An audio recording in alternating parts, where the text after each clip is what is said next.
সম্মানিত ভিউয়ার্স, আজকে আমি দাঁড়িয়ে আছি প্রায় 200 বছরের পুরনো এই করই গাছের সামনে। এই গাছটি রমনা পার্কে অবস্থিত। আজ থেকে প্রায় 200 বছর পূর্বে ঘটে যাওয়া কালের সাক্ষী হয়ে আছে রমনা পার্কের এই করই গাছটি।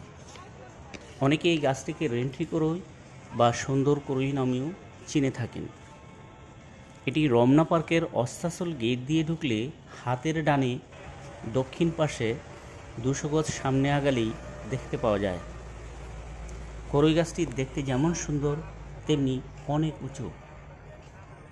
ধারণা করা হয় এই পার্ক সৃষ্টির প্রাথমিক দিকে এই প্রজাতির গাছগুলো মাদাগাস্কার থেকে কলকাতা বোটানি গার্ডেন হয়ে বাংলাদেশে নিয়ে আসা হয়।